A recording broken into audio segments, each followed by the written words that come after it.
എനിക്ക് സ്വജനങ്ങളെ വിട്ടുപോവാൻ പറ്റില്ല, അങ്ങയിൽ നിന്ന് അകന്നിരിക്കാനും പറ്റില്ല, ഞാൻ കുഴങ്ങി തൂങ്ങി എന്ന് പറയണ ആളെ ആ ആൾക്കൊരു ധ്യാനം പന്ഥാവ് പറഞ്ഞുകൊടുത്ത് ആ മനസ്സിലൊരു ഉണർവും ഒരു ഉജ്ജ്വലതയും വരുത്തുക. കർണികായാം ന്യസേത് സൂര്യ സോമാഗ്നീൻ ഉത്തരോത്തരം. ഈ പുറത്തേക്ക് ഓടി നടക്കുന്ന മനസ്സിനെ അന്തർമുഖമാക്കാനുള്ള ഒരു വഴിയാണ് ധ്യാനം. ആ ധ്യാനത്തിലിപ്പോൾ പ്രാണായാമം ശ്വാസത്തിൽ നിന്ന് പിടിച്ച് ഓങ്കാരം ശബ്ദത്തിൽ കടന്ന് അവസാനം ഇപ്പോൾ മനസ്സിൻ്റെ സങ്കല്പം മാത്രമായി. എന്നിട്ടിപ്പോൾ എന്തു വേണം?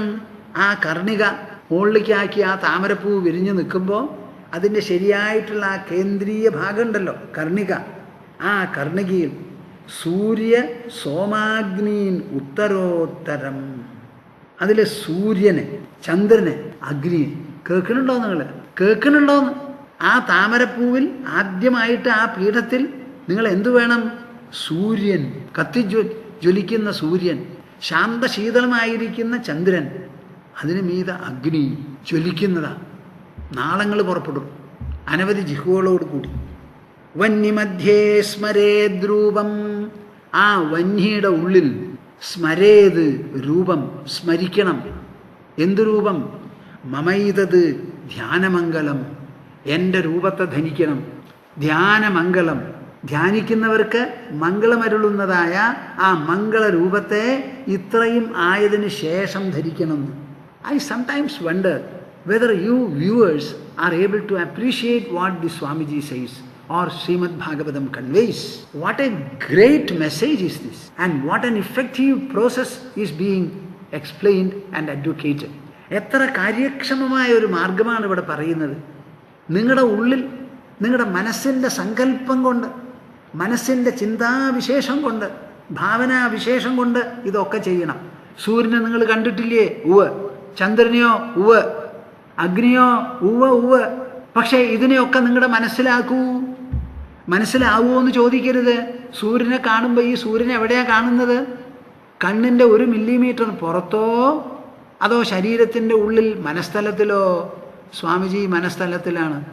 അപ്പോൾ സൂര്യനെ ഓൾറെഡി നിങ്ങളിപ്പോൾ കാണുന്നില്ലേ? ഉവ്വ്. അത് ബാഹ്യസൂര്യനെ കാണുമ്പോൾ ആ ബാഹ്യസൂര്യൻ ഇല്ലാതെ നിങ്ങളുടെ മനസ്സിൻ്റെ സങ്കല്പം കൊണ്ട് ആ സൂര്യപ്രകാശത്തെ ഈ മുകളിലേക്ക് വിരിഞ്ഞു നിൽക്കുന്ന താമരപ്പൂവിൻ്റെ കർണികയിൽ സ്ഥാപിക്കൂ. എന്തുകൊണ്ട് പറ്റില്ല? സദാ കണ്ടുകൊണ്ടിരിക്കുന്ന സൂര്യനെ കാണാതെ നിങ്ങളുടെ മനഃപ്രഭാവം കൊണ്ട് താമരപ്പൂവിൻ്റെ കർണികയിൽ ആവേശിപ്പിച്ചുകൂടെ? ആര് പറയും എന്നോട് പറ്റില്ല എന്ന്? പറ്റില്ല എന്നുണ്ടെങ്കിൽ നിങ്ങൾ ഊണ് കഴിക്കണ ചോറിന് അർത്ഥമില്ല എന്ന്. ഊണ് കഴിക്കുന്ന ചോറിന് അർത്ഥമില്ല എന്ന്. മനുഷ്യജന്മം കിട്ടിയിരിക്കുന്നത് എന്തിനാ? തിന്നാനും കുടിക്കാനും ഉറങ്ങാനും പെരുകാനും അങ്ങനെ കഴിഞ്ഞുകൂടാനും ശ്മശാനത്തിലേക്ക് പോകാനുമാണോ? ആണോ? അതോ കുറച്ചെങ്കിലും വിവേകം സമ്പാദിക്കാനോ? സർവപ്രവൃത്തി ചെയ്യിപ്പിക്കുന്ന മനസ്സിനെ ആ മനോമണ്ഡലത്തിൽ ഇറങ്ങിച്ചെന്ന് എന്തെങ്കിലും തരത്തിലൊന്ന് മനസ്സിലാക്കൂ എന്ന് പറയുമ്പോൾ അതിൽ വൈമുഖ്യം കാണിക്കുകയാണെങ്കിൽ പിന്നെ നിങ്ങളൊക്കെ മനുഷ്യരാണോ എന്നാണ് ഞാൻ ചോദിക്കുന്നത്. മിണ്ടരുത്, എതിർപ്പ് മിണ്ടരുത്. വന്യമധ്യേ സ്മരേദ്രൂപം മമൈതത് ധ്യാനമംഗലം. അദ്ദേഹം ഒരു മുഖവുര ഉണ്ടാക്കുകയാണ്. മഹാവിഷ്ണുവിനെ, ശ്രീഹരിയെ ധ്യാനിക്കാൻ എവിടെയാണ് പീഠം? ആ പീഠത്തിൽ എന്തൊക്കെ ആദ്യമായി സ്ഥാപിക്കണം? അദ്ദേഹത്തിന് വന്നിരുന്നാൽ ഒരു തരത്തിലുള്ള തണുപ്പോ കോട്ടമോ ഒന്നുമില്ലാതെ ഭംഗിയായിരുത്തണം. നിങ്ങളൊക്കെ എളുപ്പം കഴിക്കും. എന്ത്? കടയിൽ പോയി മാർബിൾ കൊണ്ടോ ആനക്കൊമ്പ് കൊണ്ടോ ഒരു കൃഷ്ണനെ മേടിച്ചു, ഒരു ചെറിയ ക്ഷേത്രം മാതിരി ഉണ്ടാക്കി, അതിലൊരു പട്ട് വിരിച്ചു, അതൊക്കെ കഴിഞ്ഞു, ബിംബത്തിനെ അവിടെ കൊണ്ടു വെച്ചു. എളുപ്പം കഴിഞ്ഞു കാര്യം. ആരെ കൊണ്ടും ചെയ്യിപ്പിക്കാം. ഒരു റോബോവിനെ കിട്ടിയാൽ റോബോവും ചെയ്യുമത്. ഇത് നിങ്ങളുടെ മനസ്സിൻ്റെ ഉള്ളിലാണ് ഭഗവാനെ പിടിച്ചിരുത്താൻ പറയണത്. അവിടെ നിങ്ങൾക്ക് മടി പറ്റില്ല, സാധിക്കില്ല എന്ന് പറയാനും പറ്റില്ല. എത്ര കാലമായി നാമം ജപിച്ചു തുടങ്ങി? എത്ര ക്ഷേത്രങ്ങളായി നിങ്ങൾ ചെല്ലുന്നു? എത്ര കാലമായി ഈശ്വരനെ ഉപാസിക്കുന്നു? 5, 10, 20, 30, 40, 50, 60 വർഷം കഴിഞ്ഞു. ആ 60 വർഷം കഴിഞ്ഞതിന് ശേഷം ശ്രീകൃഷ്ണ പരമാത്മാവ് തന്നെ പറയുന്നു, ഉദ്ധവനെ നോക്കി എല്ലാവരോടും എന്നെ ധ്യാനിക്കാനുള്ള വഴി ഇതാണെന്ന്. ഇതിൽ പ്രവർത്തിക്കുന്ന ഘടകം മനസ്സ് മാത്രമാണ്. ആ മനസ്സുകൊണ്ട് നിങ്ങളുടെ ഹൃദയത്തിൽ ഒരു താമരപ്പൂവും ഒരു സൂര്യനും ഒരു ചന്ദ്രനും ഒരു അഗ്നിയും ഉണ്ടാക്കി ആ പീഠത്തിൽ വേണം മഹാവിഷ്ണുവിനെ ഇരുത്താൻ. എന്തുകൊണ്ട് പറ്റില്ല? എന്തുകൊണ്ട് പറ്റില്ല? സൂര്യനെ കാണുന്ന നിങ്ങളുടെ മനസ്സുണ്ടല്ലോ, അഗ്നിയെ അനുഭവിക്കുന്ന മനസ്സുണ്ടല്ലോ, ഇതൊക്കെ മനസ്സിൻ്റെ ഭാഗങ്ങളല്ലേ? ഇപ്പോൾ ആ ഭാഗങ്ങളെടുത്ത് ഒരു പീഠവും ഒരു ക്ഷേത്രവും ഉണ്ടാക്കി അവിടെ നമ്മുടെ ശ്രീഹരിയെ ഒന്ന് പ്രതിഷ്ഠിക്കാൻ നോക്കൂ. എത്ര വിശേഷപ്പെട്ട സംഭാഷണ! ഞാനിത് ഇങ്ങനെ വിശദമായി പറഞ്ഞിട്ടുമില്ല, ചിന്തിച്ചിട്ടുമില്ല. കാണാതെയാണെങ്കിലും നിങ്ങളോട് സംസാരിക്കുമ്പോൾ എനിക്ക് എന്തുമാത്രം സന്തോഷവും കൃതാർത്ഥതയും തോന്നുന്നുണ്ടെന്നറിയോ? ശ്രീമദ് ഭാഗവതം ഇങ്ങനെ ഒരു പദ്ധതിയാണോ നമ്മളോട് പറയുന്നത്? ഇത് ശരിക്ക് ഗ്രഹിക്കുന്നവർ എത്ര പേരുണ്ട്? ഗ്രഹിപ്പിക്കാൻ ആവശ്യപ്പെടുന്നവർ എത്ര പേരുണ്ട്? ഭാഗവതത്തിൻ്റെ ഇടയിൽ ഇങ്ങനെയുള്ള ഭാഗങ്ങൾ എന്താ?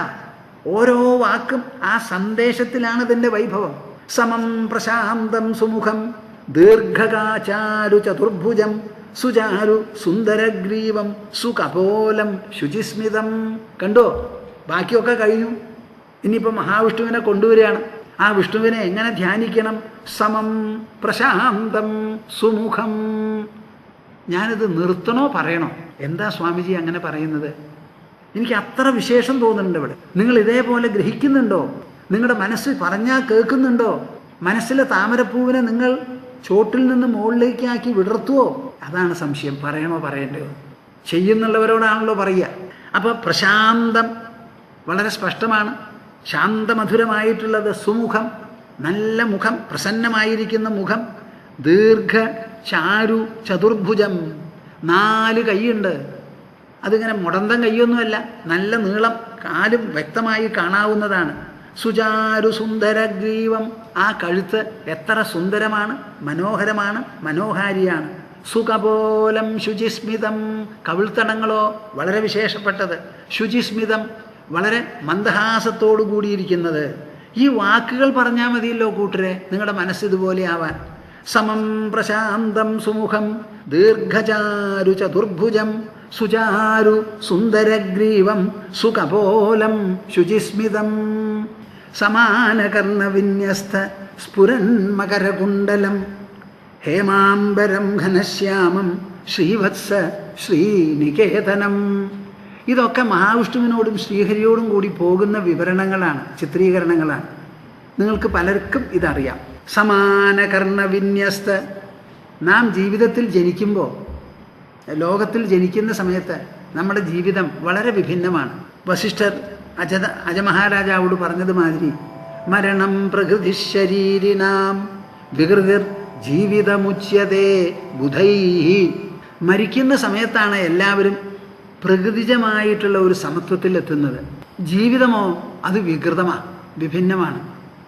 ആർക്കെന്തുണ്ടാവുന്നു? 2 കുട്ടികൾ ഒരേ സമയത്ത് ജനിക്കാം, 2 തരത്തിലാവും ജനിക്കുക, പറയാൻ പറ്റില്ല. അപ്പോൾ എന്തിനാ അത് പറഞ്ഞത്?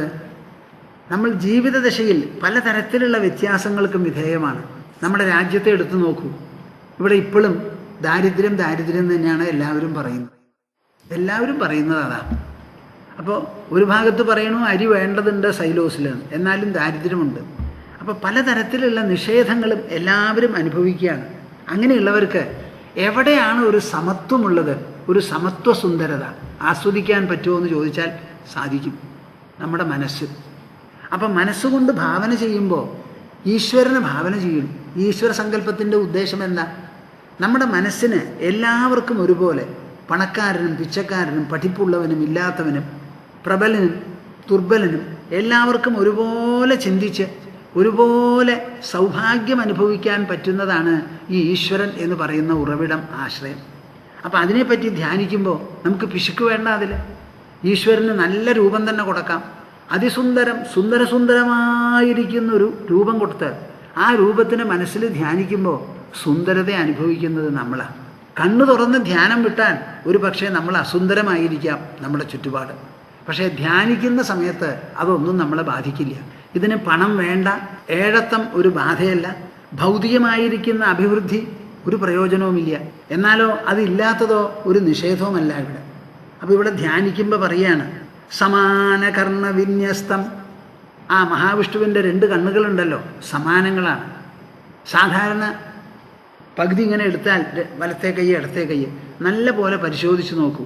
നമ്മുടെ 2 കണ്ണും ഒരുപോലെയല്ല, 2 ചെവി ഒരുപോലെയല്ല, വായിലുള്ള ഈ ഭാഗത്തും ഈ ഭാഗത്തുമുള്ള പല്ലുകൾ ഒരുപോലെയല്ല, ചുണ്ടുകൾ ഒരുപോലെയല്ല, 2 കാലും ഒരുപോലെയാവില്ല, കുറച്ചൊരു വ്യത്യാസം എല്ലാവർക്കും ഉണ്ടാവും. ഇവിടെ പറയുന്നത് എന്താ? സമാനകർണ വിന്യസ്ത സ്ഫുരൻ മകരകുണ്ടലം. ആ 2 കർണങ്ങളും ഒരുപോലെയാണെന്ന്, അത്ര വിശേഷപ്പെട്ടതാണ്. സ്ഫുരൻ മകരകുണ്ടലം, ആ 2 കാതിലും മകരകുണ്ടലങ്ങളാണ് അണിഞ്ഞിരിക്കുന്നത്. അതോ സ്ഫുരത്, നല്ല പ്രകാശമുണ്ട്, അതിങ്ങനെ തൂങ്ങിങ്ങനെ കിടക്കുന്നുണ്ട്. എന്തുമാത്രം പ്രകാശ! അപ്പം മഹാവിഷ്ണുവിനെ ധ്യാനിക്കുമ്പോൾ എന്തിനാ കുറയ്ക്കണേ? ഒക്കെ നന്നായിക്കോട്ടെ. ഹേമാംബരം ഘനശ്യാമം, സ്വർണ്ണ നിറത്തിലുള്ള പട്ടാണ്. സ്വർണത്തിന് അതിൻ്റേതായ വൈഭവമുണ്ടല്ലോ. അപ്പം അതേമാതിരി സ്വർണ്ണ നിറത്തിലുള്ള പട്ട്. പത്മനാഭസ്വാമിയെ പുതപ്പിക്കാനുള്ള സ്വർണം, ഒരു ഷാള്, സ്വർണം കൊണ്ടൊരു ഷാളേ. നമുക്ക് ഭഗവാൻ എന്തു വേണമെങ്കിൽ നമ്മുടെ കയ്യിൽ ധാരാളം ഉണ്ടെങ്കിൽ അത് മുഴുവനും ഈശ്വരന് കൊടുക്കണം എന്ന് തോന്നുക. അങ്ങനെ കൊടുക്കാൻ തോന്നിയവർ ഈ കേരളത്തിലുണ്ടായിരുന്നല്ലോ. അതിൻ്റെ പിൻഗാമികളാണ് നിങ്ങൾ. അപ്പോൾ ഒരിക്കലും നമ്മുടെ ക്ഷേത്രാങ്കണങ്ങൾ ദരിദ്രപ്പെട്ടു എന്ന് വരരുത്. നമ്മുടെ കയ്യിൽ എന്തുണ്ടോ അതിൻ്റെ ഭീമമായ ഒരു തുക ധർമ്മകാര്യങ്ങൾക്കും ഈശ്വര സേവയ്ക്കും വേണ്ടി കൊടുക്കണം. നിങ്ങൾ ഈ കാര്യത്തിൽ പിശുക്ക് കാണിക്കരുത് കേട്ടോ. പിശുക്ക് കാണിച്ചാൽ നിങ്ങളുടെ കുടുംബം നേരെയാവില്ല. കയ്യിലുള്ള പണം നിലനിൽക്കണം എന്നുണ്ടെങ്കിൽ അത് ഈശ്വരന് കൈങ്കര്യമായിട്ട് ചെലവ് ചെയ്യാൻ ലിബറലായിട്ടുള്ള ഉദാരബുദ്ധി നിങ്ങൾക്ക് വേണം. ഒരു സമൂഹം നന്നായിട്ടുള്ളതിൻ്റെ തെളിവെന്താ? അവർ താമസിക്കുന്ന സ്ഥലത്ത് നല്ല ഒരു ദേവസന്നിധി വേണം. ആ ദേവസന്നിധിയെ ഭംഗിയായിട്ട് നിലനിർത്തണം. അതിന് കോട്ടവും മാട്ടവും വരരുത്. അത് വളരെ പ്രധാനമാണ്. ഞാൻ എപ്പോഴും പറയും, ഒരു ഗ്രാമത്തിന് കോമൺ വ്യക്തിത്വം ഏതാ? ക്ഷേത്രമാണ്. ബാക്കിയുള്ള വീടുകളൊക്കെ പൊളിഞ്ഞു പോവും, സ്ഥലം മാറിപ്പോവും. ക്ഷേത്രത്തിന് സ്ഥലം മാറ്റില്ല. അതിൻ്റെ ആർക്കിടെക്ചർ അവിടെ തന്നെ പുതിയ തരത്തിൽ അവിടെ നിന്നോളും. ഒരു ഗ്രാമത്തിന് വ്യക്തിത്വം. ഇപ്പം ഞാനിവിടെ താമസിക്കുന്നത് ഐകുന്ന് പാണ്ഡവഗിരിയുടെ കിഴക്കേ ചെരുവിലെ നാരായണാശ്രമ തപോവനത്തിലാണ്. ഈ ഗ്രാമത്തിൻ്റെ വ്യക്തിത്വം എന്താ ഇതിന് വ്യക്തിത്വം എന്ന് ചോദിച്ചാൽ, ബാക്കി പിന്നെയും ക്ഷേത്രങ്ങളുണ്ടെങ്കിലും ഐകുന്ന് പാണ്ഡവഗിരി ദേവിയാണ് ഇവിടെ എല്ലാവർക്കും കൊടുക്കുന്ന വ്യക്തിത്വം. അതാണ് കൊല്ലങ്ങൾ മുമ്പ് ഇടിഞ്ഞ് പൊളിഞ്ഞ് ഒന്നുമില്ലാതെ കിടന്ന്, ഞാൻ നിങ്ങളോട് പറഞ്ഞു കാണും, വളരെ കൊല്ലങ്ങളായി കഷ്ടപ്പെട്ട് 100 ജോലിക്കാരോട് കൂടി നിന്ന് ഒരു 32 അടി ഉയർത്തിയിട്ടാണ് അതിനൊരു മതിൽക്കകം, ഒരു പ്രദക്ഷിണ വഴി ഉണ്ടാക്കിയത്. ഇപ്പോഴും അതിൽ ഒരു പ്രദക്ഷിണ വഴി കല്ല് വിരിക്കണം. അതിൻ്റെ ഉള്ളിൽ ധാരാളം ഈ ചെറിയ ചരൽ പോലെയുള്ളതാണ്, മണ്ണിട്ട് നികത്തിയതാണല്ലോ. ആന നടക്കേണ്ടതാണ്. അപ്പോൾ സാധാരണ ഒരു ഫുട്പാത്ത് മാതിരി ഉണ്ടാക്കിയാൽ പറ്റില്ല. ശയന പ്രദക്ഷിണത്തിനും ആനയ്ക്ക് നടക്കാനും പറ്റിയ തരത്തിലുള്ള കല്ലാണ് അതിൽ വിരിക്കേണ്ടത്. അതിന് വലിയ ചിലവാണ്. അത് എപ്പോൾ നടക്കുന്നുള്ളത് എനിക്ക് പറയാൻ പറ്റില്ല. നടക്കണം എന്നുള്ളതൊരാവശ്യമാണ്. അപ്പോൾ ഇങ്ങനെയുള്ളതൊക്കെ നടത്താൻ എല്ലാവരും അതിന് പരിശ്രമിച്ചാലേ പറ്റുള്ളൂ. നോക്കൂ, ഒരു ക്ഷേത്രം പണിയുന്നത് പോലെയാണ് ഞാൻ ഈ നടത്തുന്ന മുക്തിസുധാകരം എന്ന് പറയുന്ന സംപ്രേഷണ മഹാജ്ഞാനസത്രം. നമ്മുടെ പ്രേക്ഷകന്മാർക്ക് പലർക്കും അതിനെ വിലമതിക്കാൻ സാധിക്കുന്നില്ല. എന്താ കാരണം? മനസ്സിലെ പിശുക്ക്, ഭക്തിപ്പിശുക്ക്, വേറെ ഒരു പിശുക്കുമല്ല. ഈശ്വര വിശ്വാസം വേണ്ടതുപോലെ ലാളിക്കാൻ നിങ്ങൾക്ക് സാധിക്കുന്നില്ല വിശ്വാസത്തെ. അതാണ് നിങ്ങളുടെ വിഷമം. നമ്മളൊരു ക്ഷേത്രം പണിയും, അത് ഭൂമിയിൽ നിന്നെടുത്ത സാമഗ്രികളെല്ലാമായി ചുമരും റൂഫും മേക്കൂരിയൊക്കെ ആയിട്ട് കെട്ടുന്നതാണ് ക്ഷേത്രം. എന്നാൽ ഈ മുക്തിസുധാകരം നമ്മൾ ഭഗവാന് പണിയുന്നതായ വിശേഷപ്പെട്ട ഒരു സൗധമാണ്. അതെങ്ങനെയാണ് നാം രചിക്കുന്നത്? ശബ്ദത്തിലൂടെ ആകാശത്തിലാണത് രചിക്കുന്നത്. നിങ്ങളുടെ എല്ലാവരുടെയും ഹൃദയാകാശത്തിലാണ് അതിൻ്റെ തൂണുകളും മേക്കൂരകളും ഒക്കെ പടർന്നു കിടക്കുന്നത്. ഈ മുക്തിസുധാകരം വേണ്ടതുപോലെ പണിയാൻ, ഈ ക്ഷേത്രം ഉണ്ടാക്കാൻ എന്തു വേണം? പ്രവക്താവ് തത്വപ്രവചനം നടത്തണം. അത് റെക്കോർഡ് ചെയ്ത് ഷൂട്ട് ചെയ്ത് നിങ്ങളെ എല്ലാവരെയും എത്തിക്കണം. അപ്പം അതിന് നല്ല ഒരു ചിലവാണ്. 1.5 കോടി ഉറുപ്പികയാണ് അപ്പോൾ ഇതിന് ചിലവ് വരാൻ പോണത്. നമ്മൾ 700 എപ്പിസോഡ് ഇത് എത്തിക്കാൻ എത്തുന്ന എനിക്ക് തോന്നണില്ല. പക്ഷെ പ്രേക്ഷകന്മാരുടെ മനസ്സിലത് തോന്നണില്ലല്ലോ. നാം മഹാവിഷ്ണുവിന്, ശ്രീഹരിക്ക് പണിയുന്നതായ വിശേഷപ്പെട്ട ഒരു മന്ദിരമാണ്, ഒരു ക്ഷേത്രമാണ്, ഒരു സൗധമാണിത്, ഒരു ധാമമാണ്. ഇതിന് വേണ്ടി വന്നാൽ ശബ്ദലേഖനം ചെയ്തതിന് ശേഷം നമുക്കിതിലെ അക്ഷരവിന്യാസങ്ങളോടുകൂടി ഒരു പുസ്തക രൂപത്തിൽ ഇത് പ്രകാശിപ്പിക്കാൻ സാധിച്ചു എന്നുണ്ടെങ്കിലോ എന്നേക്കുമായിട്ടുള്ള സംസാരിക്കുന്ന മന്ദിരമാവും അത്. സാധാരണ ഒരു മന്ദിരത്തിനെ കണ്ടാൽ അത് സംസാരിക്കില്ല. ഇതോ അടിതൊട്ട് മുടി വരെ സംസാരമാണ്. ഒരു വലിയ ക്ഷേത്രമാണ്. പലരും വിചാരിക്കും കല്ലുകൊണ്ടും സിമൻ്റ് കൊണ്ടും ഇരുമ്പ് കൊണ്ടും ഒക്കെ കെട്ടിയുണ്ടാക്കിയിട്ടുള്ള ക്ഷേത്രം മാത്രമാണ് ക്ഷേത്രം. അത് ഭൗതിക ക്ഷേത്രം ഭൂമിയിലാണ്. ഈ ക്ഷേത്രം നിർമ്മിക്കുന്നത് പ്രേക്ഷകന്മാരുടെയും സമാജത്തിൻ്റെയും ഹൃദയത്തിലാണ്.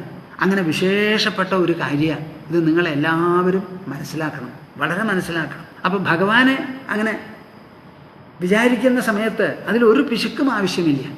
സമാന കർണ വിന്യസ്ത, രണ്ട് കാതും ഒരുപോലെയാണത്രേ. അതിലാണ് മകരകുണ്ടലങ്ങൾ അണിഞ്ഞിരിക്കുന്നത്.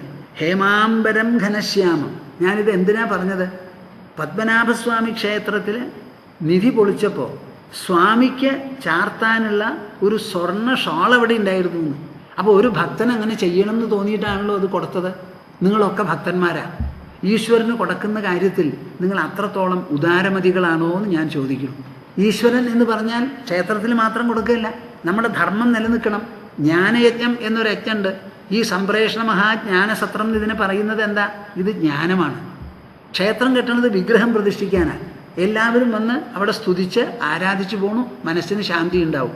ഇത് ബുദ്ധിക്കും മനസ്സിനും ഹൃദയത്തിനും ഒരുപോലെ ശാന്തിയും തൃപ്തിയും വിജ്ഞാനവും പകരുന്നതാണ്. ജ്ഞാനയജ്ഞമാണ് ദ്രവ്യയജ്ഞത്തേക്കാൾ നല്ലത്. അപ്പോൾ ഹേമാംബരം, ആ വാക്കുകൊണ്ടാണ് എനിക്ക് ഇത്രയും പറയാൻ തോന്നിയത്. സ്വർണ്ണ നിറപ്പട്ട്, ഘനശ്യാമം, ആ മേഘം പോലെയുള്ള ഒരു നിലം, ശ്യാമവർണം. ശ്രീവത്സ, ശ്രീനികേതനം. കേൾക്കുന്നുണ്ടോ നിങ്ങൾ? ശ്രീവത്സം ഒരു മറുവാണത്. ശ്രീനികേതനം മഹാലക്ഷ്മിയാണ്. അപ്പോൾ ഒരു ഭാഗത്ത് ശ്രീവത്സവും ഒരു ഭാഗത്ത് ശ്രീയും, ഇത് രണ്ടിനും നികേതനമായിട്ടുള്ള ആളാണ് ഈ മഹാവിഷ്ണു. ഇങ്ങനെ ഒരു മഹാവിഷ്ണുവിനെ നിങ്ങൾ ധ്യാനിക്കുകയാണെങ്കിൽ നിങ്ങളുടെ നില എന്താ ഈ കൂട്ടരെ? ഒന്ന് ആലോചിച്ച് നോക്കൂ. ഒരു 5 മിനിറ്റെങ്കിലും ഈ മഹാവിഷ്ണുവിനെ കണ്ണടച്ചൊന്ന് ധ്യാനിക്കൂ. നിങ്ങൾ ഭൂമിയിലല്ല ഉണ്ടാവുക, ഭൂമിയിലല്ല. നിങ്ങളുടെ ശരീരം ഭൂമിയിലാകാം, നിങ്ങളുടെ മനസ്സ് ഭൂമിയിലാവില്ല. ഈ ധ്യാനം അല്ലെങ്കിൽ ഇത് വായിച്ച് മനസ്സിലാക്കുക, പറയുന്നത് കേൾക്കെങ്കിലും ചെയ്തു കഴിഞ്ഞാൽ, അങ്ങനെ ഒരംഗം ഒരു കുടുംബത്തിലുണ്ടെങ്കിൽ ആ കുടുംബത്തിന് എത്രമാത്രം മംഗളാനുഗ്രഹങ്ങളാണെന്ന് പറയാൻ പറ്റുമോ? നിങ്ങൾ വിചാരിക്കണു എന്ത്? എൻ്റെ കുട്ടിയെ നല്ലോണം പഠിപ്പിച്ച് IT-യിൽ ഇലക്ട്രോണിക് പഠിപ്പിച്ച് IT-യിലായി വേഗം അമേരിക്കയ്ക്ക് പറഞ്ഞയക്കുന്നതാണ് നേട്ടം. അല്ല. അവന് ഇങ്ങനെ ഒരു ധ്യാനം ചെയ്യണം എന്ന് തോന്നുന്നൊരു കുട്ടി, അതിന് കൊതിക്കുന്നൊരു കുട്ടി ഉണ്ടെങ്കിൽ ആ കുട്ടിയാണ് നിങ്ങൾക്കും നിങ്ങളുടെ കുടുംബാംഗങ്ങൾക്കും സമാജത്തിന് ഒട്ടാകെയുമുള്ള അനുഗ്രഹം. അപ്പം ഞാൻ ഇതിനെപ്പറ്റി പറയുന്ന സമയത്ത് വളരെ ശ്രദ്ധിച്ച് നിങ്ങൾ കേൾക്കണം. സമാനകർണ വിന്യസ്ത സ്ഫുരൻ മകരകുണ്ടലം ഹേമാംബരം ഘനശ്യാമം ശ്രീവത്സ ശ്രീനികേതനം ശംഖചക്രഗദാപത്മ വനമാലാവിഭൂഷിതം നൂപുരൈഃ വിലസത്പാദം കൗസ്തുഭപ്രഭയായുതം. ശ്രീകൃഷ്ണൻ വിടുന്നില്ല. ഇത് ആരാ പറയുന്നത്? കൃഷ്ണനാണ്. ആരെക്കുറിച്ചാ? മഹാവിഷ്ണുവിനെ കുറിച്ച്. എന്താ അതിനർത്ഥം? മഹാവിഷ്ണു ഒരു സങ്കല്പമൂർത്തിയാണ്. കൃഷ്ണനോ ദേവകി പെറ്റ് വളർത്തിയിട്ടുള്ള ഒരു കുട്ടിയാണ്, യശോദ വളർത്തിയിട്ടുള്ള കുട്ടിയാണ്. ഒന്ന് മനുഷ്യൻ, മറ്റതോ ദൈവം. ആ കൃഷ്ണൻ തന്നെ മഹാവിഷ്ണുവിൻ്റെ വിവരണം നൽകുകയാണ്. ഇപ്പോൾ ഗുരുവായൂരിലുള്ള വിഗ്രഹം വസുദേവനും ദേവകിയും കൂടി പൂജിച്ചു കൊണ്ടിരുന്ന മഹാവിഷ്ണു വിഗ്രഹമാണെന്ന് പറഞ്ഞില്ലേ? മഹാവിഷ്ണുവിനെ ദേവകിയും വസുദേവനും പൂജിച്ചു കൊണ്ടിരുന്നു, അതുമാതിരി കൃഷ്ണനും പൂജിച്ചു കൊണ്ടിരുന്നു. ആ വിഗ്രഹത്തെ അതിനെപ്പറ്റിയാണ് പറയുന്നത്. ശംഖചക്രഗദാപത്മ വനമാലാ വിഭൂഷിതം. ശംഖ, ചക്രം, ഗദ, പത്മം. ഇവിടെ ആദ്യം പറഞ്ഞതോ ഹൃദയത്തിലുള്ള താമര, ഇപ്പൊ പറയുന്നതോ ശരിയായിട്ടുള്ള താമര. അതെവിടെയാ? മഹാവിഷ്ണുവിൻ്റെ കയ്യിൽ. ബാക്കിയെല്ലാം പോലെ ശംഖും ചക്രവും ഗദയും പത്മവും. ഒരു കാര്യം പറഞ്ഞിട്ടുണ്ട്, വനമാല. ഞാൻ പലപ്പോഴും ആലോചിക്കും, നമ്മുടെ ക്ഷേത്രങ്ങളിൽ തെച്ചിപ്പൂ കൊണ്ടും മന്ദാരം കൊണ്ടുമൊക്കെ നമ്മൾ മാല അണിയിക്കാറുണ്ട്.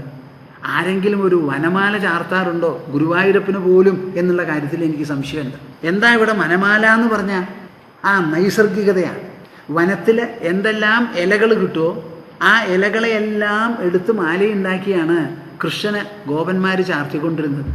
അവരങ്ങനെയുള്ളവരാ. വനത്തിൽ ധാരാളം പുഷ്പങ്ങൾ ഉണ്ടാവണം എന്നില്ല, മരങ്ങളാണ് അവിടെ കൂടുതൽ. അങ്ങനെയുള്ള സ്ഥലത്താണ് പുല്ലൊക്കെ മേയ്ക്കാനൊക്കെ പൈക്കളെയൊക്കെ മേയ്ക്കാൻ കൊണ്ടുപോവുക. അപ്പോൾ ആ വനമാല നൈസർഗികം. എപ്പോഴും പുഷ്പം വേണമെന്നില്ല. നമ്മളിപ്പോഴും തെച്ചിപ്പൂ ചാർത്തി കാണാനാണ് ഇഷ്ടപ്പെടുന്നത്. ഒരു വനമാല ചാർത്തിയ മഹാവിഷ്ണുവിനെ കാണണമെന്ന് നമ്മൾ പറയാറില്ല. ആലോചിച്ച് നോക്കൂ. ഒരു ഭക്തി കേന്ദ്രത്തിൽ നമ്മൾ ശ്രദ്ധിക്കേണ്ട കാര്യങ്ങളാണ്. മഹാവിഷ്ണുവിന് ഏറ്റവും നല്ലത് വനമാലയാണ്. വില പിടിച്ച പൂവൊന്നും വേണ്ട, ഇലകൾ കൊണ്ടുണ്ടാക്കും നിങ്ങൾ. അത് വനത്തിലുള്ള വൃക്ഷങ്ങൾ, ചെടികൾ, വള്ളികൾ, ഇതിൽ നിന്ന് എല്ലാം കൂടിയിട്ടുള്ളത് വനമാലാ വിഭൂഷിതം. അപ്പം ശംഖും ചക്രം ഗദ പദ്മം ഈ 4 എണ്ണത്തിന് എത്ര ദിവ്യത്വമുണ്ടോ, മംഗളപരത്വമുണ്ടോ, അതിന് ആ ധന്യതയുണ്ടോ, അതേപോലെയാണ് ഈ വനമാലയ്ക്ക്. ഭഗവാൻ പാമരന്മാരുടെയും വിദ്വാൻമാരുടെയുമാണ്, പിച്ചക്കാരുടെയും പണക്കാരുടെയുമാണ്. 2 പേർക്കും ഒരുപോലെ സൗഭാഗ്യം കിട്ടുന്നതാണ് ഈ ധ്യാനം എന്ന് പറയുന്നത്. നൂപുരയിർ വിലസത്പാദം, നല്ല ചിലമ്പുകളാണ്. ആ ചിലമ്പുകൾ ഇങ്ങനെ മിന്നിത്തിളങ്ങുന്നു. ആ തിളക്കത്തോടു കൂടിയ പാദങ്ങളാണ്. കൗസ്തുഭപ്രഭയായുധം, കൗസ്തുഭം എന്ന് പറയുന്ന വിശേഷപ്പെട്ട രത്നം അതിൻ്റെ പ്രഭയോടുകൂടി ചേർന്നതാണ്. എന്തൊക്കെയായി ഇപ്പോൾ?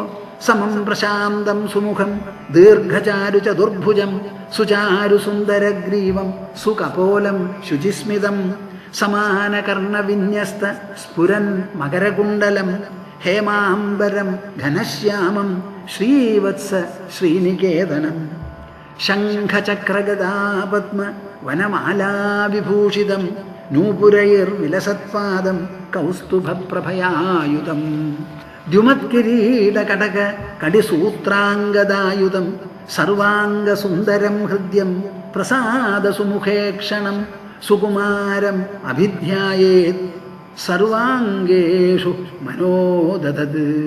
ഇതൊക്കെ വിവരിച്ചത് ചിത്രീകരണങ്ങളാണ്, ഒക്കെ രൂപങ്ങളാണ്. ഈ രൂപങ്ങളൊക്കെ മനസ്സുകൊണ്ട് നിർമ്മിക്കാൻ പറയുന്നു. മനസ്സുകൊണ്ട് മനസ്സിൽ തന്നെ നിർമ്മിക്കണം. നിങ്ങൾക്ക് എല്ലാവർക്കും എവിടെയെങ്കിലും പോയിട്ടൊരു മൂർത്തിയെ മേടിച്ചുകൊണ്ട് വരാം, എന്നിട്ടോ പൂജാമുറിയിലോ എവിടെയെങ്കിലും വയ്ക്കാം. ഒരു ഇലക്ട്രിക് ബൾബ് ചുവന്ന രൂപത്തിൽ അങ്ങനെ കത്തിക്കുകയും ചെയ്യാം, ഒരു വിഷമമില്ല. അതൊക്കെ അവിടെ എടുത്ത് മാറ്റി വയ്ക്കൂ. ഇങ്ങനെ ഒരു വിഗ്രഹത്തെയും ഇങ്ങനെ ഒരു മൂർത്തിയെയും ആ മംഗളമായിരിക്കുന്ന അംഗോപാംഗങ്ങളെയും നിങ്ങൾ മനസ്സുകൊണ്ട് രചിക്കൂ കൂട്ടരെ. അതാണ് കാര്യം. ബാക്കി പണം കൊണ്ട് നേടാം, ഭൃത്യന്മാരെ കൊണ്ട് നേടാം. ഇത് സ്വന്തം മനസ്സുകൊണ്ടേ പറ്റുള്ളൂ. ദ്യുമത് കിരീട കടക കടിസൂത്രാംഗദായുധം, പ്രകാശിച്ചു കൊണ്ടിരിക്കുന്ന കിരീടം, തോൾവള, ബ്രേസ്ലെറ്റ്, ഇതെല്ലാം കൂടി സർവാംഗസുന്ദരം ഹൃദ്യം, സർവാംഗസുന്ദരം ഹൃദ്യം, എല്ലാ അംഗങ്ങളും അതിസുന്ദരങ്ങളാണ്, ഹൃദ്യമാണ്. ഹൃദയത്തിന് വളരെ അധികം സന്തോഷവും രസവും രചിപ്പിക്കുന്നതാണ്. പ്രസാദസുമുഖേക്ഷണം, മുഖം ഇങ്ങനെ പ്രസന്നമായിരിക്കുന്നു. പ്രസന്നത ഇങ്ങനെ വഴിഞ്ഞൊഴുകുകയാണ് മുഖത്തിൽ.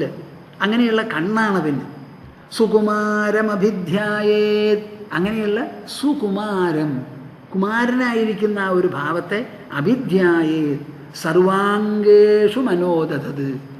ഇത്രയും നിങ്ങൾ മനസ്സുകൊണ്ട് രചിച്ച് എല്ലാറ്റിനെയും കുറിച്ച് അങ്ങനെ ധ്യാനിച്ചു കൊണ്ടിരിക്കുന്നു. ആ ധ്യാനിക്കുന്ന സമയത്ത് എന്തു വേണം?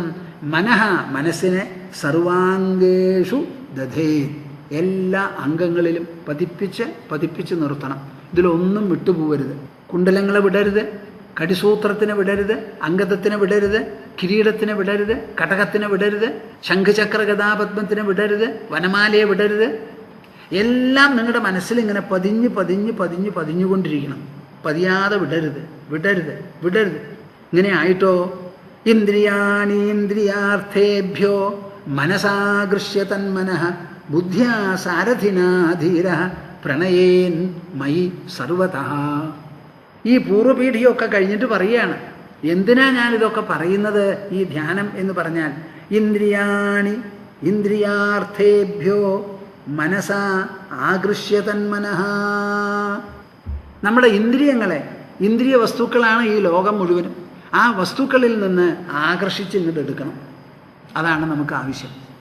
ഇന്ദ്രിയാണി ഇന്ദ്രിയാർത്ഥേഭ്യ മനസാ ആകൃഷ്യ. നിങ്ങൾക്കൊരു മനസ്സുണ്ടോ? ഉണ്ട്. ആ മനസ്സിനെ വിനിയോഗിക്കാൻ പറ്റുമോ? പറ്റും. ആ വിനിയോഗാഭ്യാസം എന്താ? ഈ ധ്യാനത്തിൽ ഈ വിശേഷങ്ങളോട് കൂടിയുള്ള മഹാവിഷ്ണുവിനെ നമ്മുടെ മനസ്സിലങ്ങോട്ട് രചിക്കണം. എവിടെ രചിക്കണം? ഹൃദയകമലത്തിൽ. ആ കമലമോ ഒടിഞ്ഞു തൂങ്ങി കൊടപ്പനെ പോലെ കിടക്കുന്നതാണ്. അതിനെ നിവർത്തി ഊർധ്വം അങ്ങനെ വിരിഞ്ഞു നിൽക്കണം. അതിൽ സൂര്യനെയും ചന്ദ്രനെയും അഗ്നിയെയും പ്രതിഷ്ഠിക്കണം. അതിൻ്റെ ഉള്ളിലാണ് ഈ മഹാവിഷ്ണുവിനെ കൊണ്ടുവന്ന് വയ്ക്കേണ്ടത്. ആ മഹാവിഷ്ണുവിനെ എല്ലാം വേണം, വനമാലിയും വേണം. അതൊക്കെ കഴിഞ്ഞ് ഇങ്ങനെയൊക്കെ ചെയ്യുമ്പോഴേക്കും എന്തായി? നിങ്ങൾക്ക് നിങ്ങളുടെ ഇന്ദ്രിയങ്ങളിലുള്ള സ്വാധീനം വ്യക്തമാവും. ഈ പറഞ്ഞതൊക്കെ എന്തിനു വേണ്ടിയിട്ടാ? സദാ ലോകവസ്തുക്കളുമായി ഇണങ്ങി നിന്ന് സമ്പർക്കം നടത്തുന്ന ഇന്ദ്രിയങ്ങളെ അതിൽ നിന്നൊന്ന് വിടുവിച്ച് ഉള്ളിലേക്ക് ഇങ്ങനെ ഒതുക്കാൻ വേണ്ടിയിട്ടുള്ള ഒരു മാധ്യമമാണിത്, ഒരു പരിശീലനമാണ്. ഇന്ദ്രിയാണീന്ദ്രിയാർത്ഥേഭ്യോ മനസാഗൃഹ്യ തന്മനഃ ബുദ്ധ്യാ സാരഥിനാധീര. ഈ മനസ്സിനെ പ്രയോഗിച്ച് ഇന്ദ്രിയങ്ങളെ ഇന്ദ്രിയ പദാർത്ഥങ്ങളിൽ നിന്ന് പിൻവലിപ്പിക്കാൻ നിങ്ങളെ സഹായിക്കുന്നത് ആരാ? ബുദ്ധ്യാ സാരഥിനാധീര. ബുദ്ധിയുള്ളവൻ എന്തു വേണം? ബുദ്ധി എന്ന് പറയുന്ന സാരഥിയെ ഉപയോഗിക്കണം.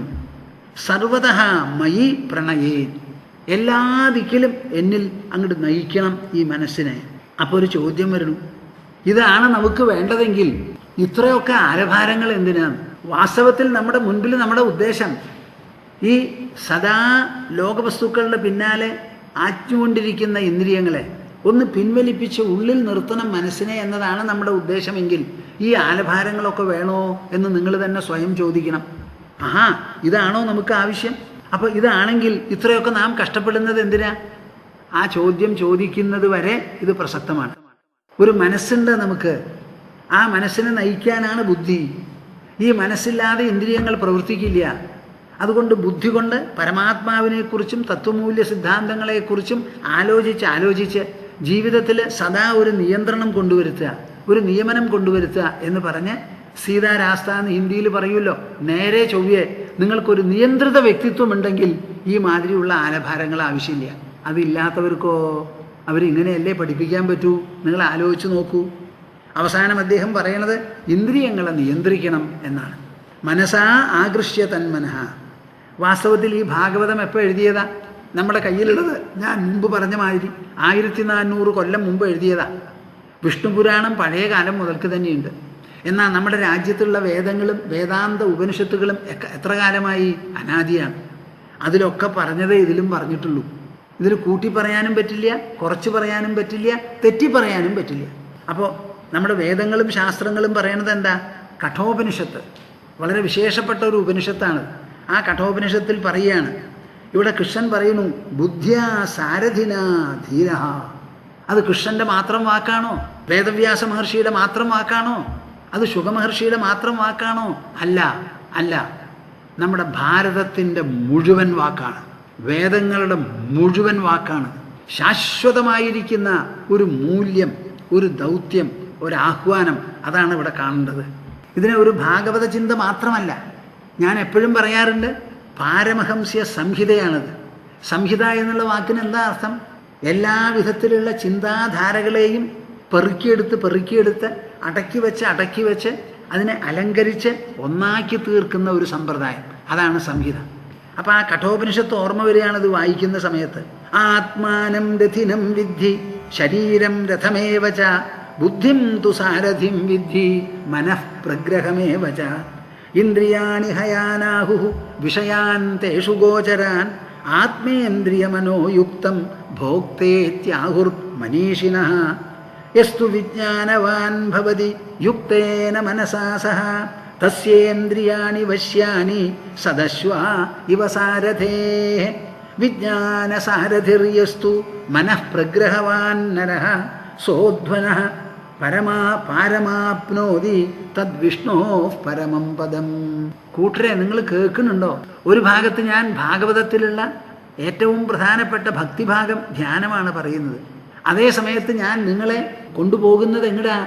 അനാദിയായിരിക്കുന്ന കഠോപനിഷത്തിൽ യമധർമ്മരാജാവ് ഭൂമിയിൽ നിന്ന് പുറത്തേക്ക് പോയി അച്ഛൻ്റെ ശാസനെ സ്വീകരിച്ച് മുകളിലേക്ക് പോയി യമധർമ്മൻ്റെ രാജധാനിയിൽ ചെന്ന് രാജാവിനെ കാത്തിരിക്കുന്ന നചികേതസിനോട് പറയുന്നതാണ്.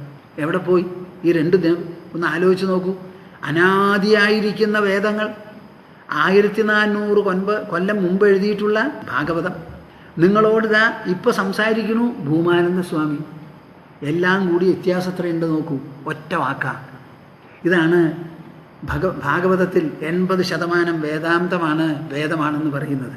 ആത്മാനം രഥിനം വിദ്ധി ശരീരം രഥമേവച. നചികേതസിനോട് യമധർമ്മരാജാവ് പറയുക, മോനെ നീ മനസ്സിലാക്കണം, എന്ത്? ഈ ശരീരം ഒരു രഥമാണിത്. ആത്മാനം രഥിനം വിദ്ധി. ഇതിൽ ആരാ രഥി? ആരെ കൊണ്ടുപോകാനാ? ഉദ്ദിഷ്ട സ്ഥലത്തേക്ക് എത്തിക്കാനാണ്. ആത്മാവാണ് ഇതിൽ രഥി. ബുദ്ധിം തു സാരഥിം വിദ്ധി. ഇതിൽ സാരഥി ആരാ? ബുദ്ധി. മനഃപ്രഗ്രഹമേവച. മനസ്സോ കടിഞ്ഞാണ്. കടിഞ്ഞാണേ ആയിട്ടുള്ളൂ. കുതിരകൾ ആരാ? ഇന്ദ്രിയാണി ഹയാനാഹു. ഇന്ദ്രിയങ്ങളാണ് കുതിരകൾ. ഈ കുതിരകൾ എവിടെയാണ് സഞ്ചരിക്കുന്നത്? അതിനുള്ള പാതകളും സ്ഥലങ്ങളും ഏതാ? വിഷയാൻ തേഷു ഗോചരാൻ. ഈ ഇന്ദ്രിയങ്ങൾക്ക് കാണാനുള്ള ലോകവസ്തുക്കൾ ഉണ്ടല്ലോ, അതാണ് അവയ്ക്ക് സഞ്ചരിക്കാനുള്ള മാർഗങ്ങളും വഴികളും തെരുവുകളും. ആത്മേന്ദ്രിയ മനോയുക്തം. ആത്മാവ്, ഇന്ദ്രിയങ്ങളോടും മനസ്സിനോടും കൂടി ചേർന്നിരിക്കുന്ന ആത്മാവുണ്ടല്ലോ, അതാണ് ഭോക്തേത്യാഹുറും മനീഷിണഃ. അറിവുള്ളവർ പറയുന്നത് അതാണ് ഇതിലെ അനുഭവിക്കുന്ന ഭോക്താവ്. അതുകൊണ്ട് എന്തു വേണം? യസ്തു വിജ്ഞാനവാൻ ഭവതി യുക്തേന മനസാ സഹ. ആരാണോ വിജ്ഞാനവാൻ ഭവതി. ഭാഗവതത്തിലും കൃഷ്ണൻ പറയുന്നുണ്ട്, ധീരഹ എന്നൊരു ശബ്ദം ഇവിടെ പ്രയോഗിച്ചിട്ടുണ്ട്. ബുദ്ധ്യാ സാരഥിനാ ധീരഹ പ്രണയേന്മയി സർവതഃ. ധീരൻ എന്നുള്ള വാക്കിനർത്ഥം വിവേകം നല്ല പോലെ പ്രയോഗിക്കാൻ തയ്യാറായിട്ടുള്ളവൻ, അതിൽ പഴക്കവും തഴക്കവും ഉള്ളവൻ എന്നാണ് അർത്ഥം. യസ്തു വിജ്ഞാനവാൻ ഭവതി, നല്ല അറിവുള്ളവൻ, സമർത്ഥനായിട്ടുള്ളവൻ. യുക്തേന മനസാസഹ, മനസ്സിനെ വേണ്ടതുപോലെ യുക്തമാക്കി തീർത്ത് അങ്ങടും ഇങ്ങടും ആലപാഞ്ഞ് നടക്കുന്ന മനസ്സ്. ഒരു നിയന്ത്രണവും ഇല്ല. എനിക്കൊരു മനസ്സുണ്ടെന്ന് പോലും അറിയില്ല. കാലത്ത് എണീറ്റു, പട്ടിയും പൂച്ചയും കാക്കയും പോലെ കണ്ടതിൻ്റെ ഒക്കെ പിന്നാലെ പോയി വേണ്ടതൊക്കെ പറഞ്ഞു, വേണ്ടാത്തതും പറഞ്ഞു കേട്ടു. അങ്ങനെയല്ല. ജീവിതത്തിൽ ഒരു നിയന്ത്രണം വേണം. മനുഷ്യനാണ് ഞാൻ, നല്ല കുലത്തിലും കുടുംബത്തിലും ജനിച്ചവനാണ്, പഠിച്ചവനാണ്. എനിക്ക് ജീവിതത്തിൽ ഒരു നല്ല സരണി വേണം. നല്ല പോലെ വസ്ത്രം ധരിക്കണം, നല്ല പോലെ സംസാരിക്കണം, നല്ല സ്നേഹിതന്മാർ വേണം. കുടുംബം വന്ന് നോക്കിയാൽ എല്ലാവർക്കും ഒരു നോക്ക്, കണ്ണ് കഴുകി നോക്കാൻ പറ്റിയ തരത്തിൽ വൃത്തിയും വെടുപ്പോടും കൂടി ജീവിക്കാം. ആലഭാരങ്ങൾ ആഡംബരങ്ങളും വേണ്ട, പക്ഷെ ഉള്ളത് വൃത്തിയായിട്ടിരിക്കട്ടെ. വൃത്തി എന്ന് പറഞ്ഞാൽ നല്ല ചുമതലയാ. തുടയ്ക്കണം, അടിക്കണം, വെടുപ്പാക്കണം, പൊടി തട്ടണം, ഇതൊക്കെ നമുക്ക് ആവശ്യമാണ്. അങ്ങനെ എല്ലാം വേണ്ടതുപോലെ ഇരിക്കണം. അങ്ങനെ ഒരു മനുഷ്യൻ, ആ ഒരു വിചാരം നമുക്ക് ഉണ്ടാവട്ടെ. യസ്തു വിജ്ഞാനഭാൻ ഭവതി യുക്തേന മനസാ സഹ യസ്യേന്ദ്രിയാണി വശ്യാനി. യസ്യേന്ദ്രിയാണി വശ്യാനി. നമ്മളെ ഈ ലോകത്തോടു കൂടി ബന്ധപ്പെടുത്തുന്നത് ഇന്ദ്രിയങ്ങളാണ്. ഇന്ദ്രിയങ്ങളാണ്. ആ ഇന്ദ്രിയങ്ങളുടെ മുകളിൽ നമുക്കൊരു സ്വാധീനം വേണം. സ്വാധീനം വേണം. സ്വാധീനം വേണം. വശ്യമായിരിക്കണം ഇന്ദ്രിയങ്ങൾ. സദശ്വാ ഇവ സാരഥേ. തേരോടിക്കുന്ന സാരഥിയുടെ കയ്യിൽ കടിഞ്ഞാണ് കയ്യിൽ പിടിച്ച് എങ്ങനെയാണോ ആ അശ്വങ്ങൾ, കുതിരകൾ അദ്ദേഹം പറഞ്ഞ മാതിരി നടക്കുന്നത്, അതേമാതിരി പറഞ്ഞത് കേൾക്കുന്ന ഇന്ദ്രിയങ്ങളാവണം. പറഞ്ഞാൽ കേൾക്കാത്ത ഇന്ദ്രിയങ്ങളാവരുത്. നല്ല കുതിരകളാവണം. സദശ്വാ ഇവ സാരഥേ വിജ്ഞാന സാരഥിർയസ്തു. വിജ്ഞാനം എന്ന് പറയുന്നത് സാരഥിയെപ്പോലെ ആരുടെ ശരീരത്തിലാണോ വ്യക്തിത്വത്തിലാണോ പ്രവർത്തിക്കുന്നത്. മനഃപ്രഗ്രഹവാൻ നരഃ. മനസ്സിന് കടിഞ്ഞാണ്. കടിഞ്ഞാണ് ആരുടെ കടിഞ്ഞാണ്? കുതിരകളുടെ. ആരാ കുതിരകൾ? ഇന്ദ്രിയങ്ങൾ. അങ്ങനെ മനസ്സ് പ്രഗ്രഹവാനും സോധ്വനഃ പാരമാപ്നോതി. കേൾക്കുന്നുണ്ടോ നിങ്ങൾ? വിജ്ഞാനം, വിവേകം, നമ്മുടെ ശാസ്ത്രങ്ങളും ഉപനിഷത്തുകളും ശ്രീമദ് ഭാഗവതവും രാമായണം, മഹാഭാരതം, പ്രകരണ ഗ്രന്ഥങ്ങൾ, ബ്രഹ്മസൂത്രം, ഭഗവത്ഗീത, ഈ ശാസ്ത്രങ്ങളിലൂടെ ഒക്കെ നമുക്ക് കിട്ടുന്ന അറിവ്, ആ അറിവിൻ്റെ സാരാംശം വഹിക്കുന്നവൻ, അത് ബുദ്ധിയിൽ ധരിക്കുന്നവൻ, ആ അറിവിനനുസരിച്ച് പ്രവർത്തിക്കണം എന്ന് തോന്നുന്നവൻ. വേദാന്ത വിജ്ഞാന സുനിശ്ചിതാർത്ഥ. വേദാന്തത്തിൽ നൽകുന്ന വിജ്ഞാനം, ആ വിജ്ഞാനത്തിൽ അധിഷ്ഠിതമായി നമ്മുടെ ജീവിത ലക്ഷ്യങ്ങളെ വേണ്ടതുപോലെ തീരുമാനിച്ച് അതിനനുസരിച്ച് ജീവിക്കുന്നവരും പ്രവർത്തിക്കുന്നവരും അനുധാവനം ചെയ്യുന്നവരും. വേദാന്ത വിജ്ഞാന സുനിശ്ചിതാർത്ഥ സന്യാസയോഗാത് യതയശുദ്ധസത്വാ. സന്യാസം എന്ന് പറയുന്ന യോഗമാർഗമുണ്ടല്ലോ, അതുകൊണ്ട് പരിശ്രമിച്ച് ശുദ്ധി വരുത്തുന്നവർ. തേ ബ്രഹ്മലോകേതു പരാന്തകാലേ പരാമൃതാ പരിമുച്യന്തി സർവേ. അവർക്കാണ് ജീവിതം അവസാനിക്കുമ്പോൾ ബ്രഹ്മപ്രാപ്തി പരിപൂർണമായിട്ട് അതിനു മുൻപും അതിനു ശേഷവും ഉണ്ടാവുന്നത്. അപ്പോൾ വേദാന്തത്തിൽ പറയുന്ന വിജ്ഞാനം വേണം നമ്മുടെ ലക്ഷ്യം നിശ്ചയിക്കാൻ. നമ്മുടെ ലക്ഷ്യങ്ങൾ നിശ്ചയിക്കുന്നത് വെറും ആധുനിക താത്പര്യങ്ങളാവരുത്. ആ താത്പര്യങ്ങളെ പരിശോധിക്കണം, വിവേകത്തിന് വിധേയമാക്കണം. നിത്യാനിത്യ വസ്തു വിവേകം നമുക്ക് വേണം. അങ്ങനെ വിജ്ഞാനം സാരഥിയായിട്ടുള്ളവൻ ആരോ, മനസ്സ് കടിഞ്ഞാണായിട്ടുള്ളവൻ ആരോ, ആ ആളാണ് അധ്വനഃ പാരം ആപ്നോതി, ജീവിത സരണിയുടെ അങ്ങേ അറ്റത്ത് ചെന്നെത്തുന്നത്. ആ മോക്ഷസൗധത്തിലേക്ക്, മുക്തിസൗധത്തിലേക്ക് പ്രവേശിക്കാനുള്ള വഴിയാണിത് മനുഷ്യൻ. മുക്തിദ്വാരം, മുക്തിക്കുള്ള ദ്വാരമാണ് മനുഷ്യജന്മം. അത് അവസാനം എത്തുന്നത്. അതെന്താ അവസാനത്തിന് പേര്? തദ് വിഷ്ണോഹ് പരമം പദം. കേൾക്കുന്നുണ്ടോ നിങ്ങൾ? അതാണ് മഹാവിഷ്ണു എന്ന് പറയുന്ന പരമപദം. പരമപദം. ആ പദം എവിടെയാ? പുറത്തോ അകത്തോ? ആലോചിച്ച് പറയൂ. വിജ്ഞാനമാകണം സാരഥി, മനസ്സാകണം കടിഞ്ഞാൺ, ഇന്ദ്രിയങ്ങളോ കുതിരകളാകണം. അങ്ങനെ ആത്മസരണിയിൽ നമുക്ക് അങ്ങേയറ്റം എത്തണം എന്നുണ്ടെങ്കിൽ ഇതാണ് വഴി. ആ പരമപദം ഉള്ളിലുള്ള പരമാത്മപദമാണ്. ബുദ്ധ്യാ സാരഥിന ധീര. അപ്പൊ കൃഷ്ണൻ ഈ പറഞ്ഞു കൊടുക്കുന്നത് കഠോപനിഷത്തിന്റെ യമധർമ്മരാജാവ് പറഞ്ഞു കൊടുത്ത അതേ പറച്ചിൽ തന്നെയാണ് ഇവിടെയും. ഒരു മാറ്റവും ഇല്ല. പറയുന്നത് ദ്വാരകയിലാവാം, പറയുന്നത് കൃഷ്ണ പരമാത്മാവാണ്. ഉദ്ധവനെ നോക്കിയാണ് പറയുന്നത്. ഇത് തന്നെയാണ് അദ്ദേഹം അവിടെയും പറഞ്ഞത്. എവിടെ? കുരുക്ഷേത്രത്തിൽ. കുരുക്ഷേത്രത്തിൽ പടക്കളത്തിൻ്റെ ഒത്ത നടുക്ക് നിന്ന് 2.5 മണിക്കൂർ കൊണ്ട് സംസാരിച്ചതും ഇതേ സംഗതി തന്നെയാണ്. ഒരു വ്യത്യാസവും ഇല്ല. ഒരേ സത്യമാണ് നമുക്കുള്ളത്. സനാതന ധർമ്മം എന്നാണല്ലോ പേര്. സനാതനമായിട്ടിരിക്കുന്ന ധർമ്മം. തത്സർവവ്യാപകം ചിത്തം ആകൃഷ്യ ഹികത്ര ധാരയേ നാന്യാനി ചിന്തയേത് ഭൂയ സുസ്മിതം ഭാവയേന്മുഖം. കൃഷ്ണൻ പറഞ്ഞ് മുമ്പോട്ട് പോവാൻ. തത്സർവവ്യാപകം ചിത്തം. ഇത്രയും വിശേഷപ്പെട്ട ഒരു രൂപരേഖ തയ്യാറാക്കിയത് എന്തിനാ? മനസ്സിന് ഒരു പ്രവർത്തന മേഖല ഉണ്ടാവാൻ. ലോകവിഷയങ്ങളിൽ ഇങ്ങനെ ഓടി നടന്ന് ആ സ്മരണകൾ മാത്രമായി കഴിയുന്ന മനസ്സിനെ അവിടുന്ന് തട്ടിച്ച് മാറ്റി ശരീരത്തിൻ്റെ ഉള്ളിൽ തന്നെ ഒതുക്കി നിർത്തുമ്പോൾ ഞാൻ എന്തു ചെയ്യും എന്ന് മനസ്സ് ചോദിക്കുകയാണെങ്കിൽ നീ നിൻ്റെ സങ്കല്പശക്തി കൊണ്ട് മഹാവിഷ്ണുവിൻ്റെ ഈ മാതിരിയുള്ള സുന്ദര രൂപം സ്വയം അങ്ങോട്ട് രചിക്കുക. സ്വപ്നത്തിൽ രചിക്കുന്നുണ്ടല്ലോ പലതും. അതേമാതിരി ജാഗ്രത അവസ്ഥയിൽ തന്നെ മനസ്സെ നീ നിൻ്റെ ശക്തി ഉപയോഗിച്ച്, കൽപ്പനാവൈഭവം ഉപയോഗിച്ച് മഹാവിഷ്ണുവിൻ്റെ അതിസുന്ദരമായിരിക്കുന്ന മുക്തിരൂപം, മുക്തിപ്രദമായ രൂപം ഒന്ന് രചിക്കൂ എന്ന് പറഞ്ഞു. എന്നിട്ടോ ആ സർവാംഗങ്ങളിലും മനസ്സ് പതിഞ്ഞിരിക്കണം. അങ്ങനെ പതിഞ്ഞു കഴിഞ്ഞാൽ ഒരു പ്രോഗ്രസ്സാണ് വളർച്ച. തത് സർവവ്യാപകം ചിത്തം. മഹാവിഷ്ണുവിൻ്റെ ആ അംഗോപാംഗങ്ങളിലെല്ലാം വ്യാപിച്ചിരിക്കുന്ന മനസ്സിനെ ആകൃഷ്യ, അതിനെ എല്ലാ അംഗങ്ങളിൽ നിന്നും ആകർഷിക്കണം. എന്നിട്ട് എന്തു വേണം? ഏകത്ര ധാരയേ, ഒരേ ഒരു സ്ഥലത്ത്, ഒരേ ഒരിടത്താകണം.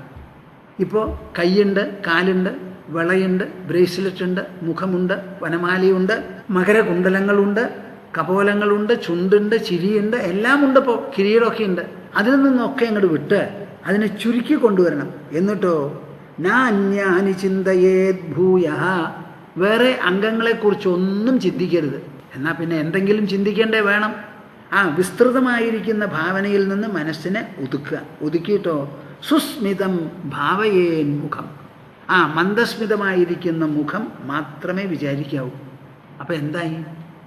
മഹാവിഷ്ണുവിനെ പൂർണ്ണമായി മനസ്സ് രചിച്ചു അതിൻ്റെ സങ്കല്പശക്തി കൊണ്ട്. ജാഗ്രത അവസ്ഥയിൽ എത്രയോ ചിന്തകൾ രചിക്കുന്ന മനസ്സ്, എത്രയോ ചിന്തകളിൽ രണ്ടാണ് സംഗതി. ഒന്ന് അക്ഷരം, ഐഡിയ, പിന്നെ ഒന്നോ ഫിഗർ, രൂപം. അങ്ങനെ അക്ഷരങ്ങളും രൂപങ്ങളും ഒരുപോലെ തൊടുത്തുവിടുന്നതാണ് നമ്മുടെ മനസ്സ്. അതിനോട് പറയുകയാണ്, ഈ ഒരു രൂപം, ഈ ഒരു ഭാവം നീ രചിക്കുക. അങ്ങനെ രചിച്ചതിന് ശേഷം അവിടെ പതിഞ്ഞിരിക്കണം. ആ പതിയാറായി എന്നുണ്ടെങ്കിൽ ബാക്കിയുള്ള അംഗങ്ങളിൽ നിന്നൊക്കെ പിൻവലിഞ്ഞ് മുഖത്തിലേക്ക് മാത്രമാക്കണം ആ ധ്യാനം. അങ്ങനെ വന്നു കഴിഞ്ഞാലോ നാന്യാനി ചിന്തയേത് ഭൂയ, വേറെ ഒന്നും വിചാരിക്കരുത്. ആ മുഖം മാത്രമേ പാടുള്ളൂ. വനമാലയെപ്പറ്റി ചിന്തിക്കരുത്, കൗസ്തുഭത്തിനെ പറ്റി ചിന്തിക്കരുത്, ശ്രീയെപ്പറ്റി ചിന്തിക്കേണ്ട. കാലടികളോ വിളകളോ അംഗതങ്ങളോ ഒന്നും വേണ്ട. ആ മുഖം മാത്രം ചിന്തിച്ചാൽ മതി. എന്താ അതിന് കാരണം? കാരണമുണ്ട്. വളരെ പ്രധാനപ്പെട്ട കാരണമാണ്. നിങ്ങൾ ഒരിക്കലും വിചാരിക്കരുത് മഹാവിഷ്ണുവിൻ്റെ ആ കോമള രൂപം എൻ്റെ മനസ്സിൽ വരണു സ്വാമിജി, ഇതെനിക്ക് എപ്പോഴും കണ്ടുകൊണ്ടിരിക്കണം എന്ന് പറയുന്ന ചിലരുണ്ട്. അതല്ല, അത് വിട്ട് നിങ്ങൾക്ക് ഉയരണം. തത്ര ലബ്ധപദം ചിത്തം ആകൃഷ്യ വ്യോംനിധാരയേത്. തത്ര ലബ്ധപദം ചിത്തം. ബാക്കിയുള്ള അംഗങ്ങളെയൊക്കെ വിട്ട് മുഖത്തിൽ മാത്രം മനസ്സ് പതിഞ്ഞിരിക്കണു എന്ന് വന്നാൽ എന്തു വേണം? തത്ര ലബ്ധപദം ചിത്തം. മുഖത്തിൽ പതിഞ്ഞിരിക്കുന്ന മനസ്സിനെ ആകൃഷ്യ, അവിടുന്ന് ആകർഷിച്ചെടുത്ത് വ്യോംനിധാരയേത്. കേട്ടോ? വ്യോംനിധാരയേത്. ശ്രദ്ധിച്ചോ നിങ്ങളിത്? ഇതാണ് ശാസ്ത്രം. ശാസ്ത്രം. നിങ്ങൾ ഒരിക്കലും വിചാരിക്കരുത് ഒരു ഭക്തൻ ഭഗവാനെ ഇങ്ങനെ ധ്യാനിച്ച് ധ്യാനിച്ച് ആ പ്രകാശത്തിൽ അല്ല അല്ല, നമ്മുടെ ദൗത്യം അവസാനിക്കുന്നില്ല. നമ്മുടെ ദൗത്യം അവസാനിക്കണമെങ്കിൽ ഈ ഭാഗങ്ങളൊക്കെ കടന്നു പോകണം. ആകൃഷ്യവ്യോംനിധാരയേത്. മുഖത്തിൽ നിന്ന് മനസ്സിനെ എടുക്കൂ. എടുത്തിട്ടോ സർവവ്യാപകമായിരിക്കുന്ന ആകാശത്തിൽ വിനിയോഗിക്കൂ. തച്ചത്യക്വാ. അപ്പോഴും അവിടെ ആകാശം ബാക്കി നിൽക്കുന്നു. ആ ആകാശത്തെയും വിടൂ, വിടൂ. മദാരോഹോ. ഭഗവാൻ, ഈശ്വരൻ, പരബ്രഹ്മം, പരമാത്മാ എന്ന് പറയുന്നത് പഞ്ചഭൂതങ്ങളുടെ ഉള്ളിലല്ല. ആകാശം പഞ്ചഭൂതത്തിൽ പെട്ടതാണ്. അഞ്ചാമത്തെ ഭൂതമാണത്. സ്ഥൂല രൂപത്തിലുള്ള ഭൂമി, ദ്രവരൂപത്തിലുള്ള ജലം, വാതരൂപത്തിലുള്ള കാറ്റ്, ശക്തിരൂപത്തിലുള്ള അഗ്നി, അത് കഴിഞ്ഞ് ആകാശം. ഈ പഞ്ചഭൂതങ്ങളൊക്കെ ദ്രവ്യാത്മകമാണ്, ഐന്ദ്രിയമാണ്. ഈശ്വരനോ ഐന്ദ്രിയ തലത്തിന് അതീതമാണ്. അപ്പം നിങ്ങളുടെ മനസ്സ് ആകാശവും വിട്ട് മേപ്പെട്ടു പോകണം. തച്ചത്യക്വ.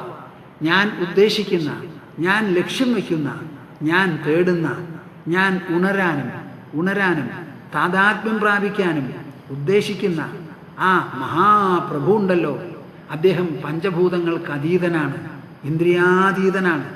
അങ്ങനെയുള്ള ഈശ്വരനില് മദാരോഹോ നകിഞ്ചിതപി ചിന്തയേത്. ഒന്നും ചിന്തിക്കരുത്, ഒരു ഭാവനയും ഉണ്ടാവരുത്. അവിടെ മഹാവിഷ്ണുവുമില്ല, ആകാശവും ഇല്ല, ഒന്നുമില്ല, ഒന്നുമില്ല.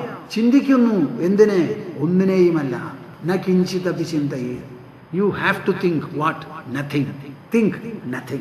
നകിഞ്ചിതപി ചിന്തയേത്. നകിഞ്ചിതപി ചിന്തയേത്. ഇതാണ് നിങ്ങൾക്ക് മനസ്സിലാക്കാനുള്ളത്. തത്ര ലബ്ധപദം ചിത്തം ആകൃഷ്യ വ്യോംനിധാരയേത്. തച്ചത്യക്വാ മദാരോഹോ നകിഞ്ചിതപി ചിന്തയേത്.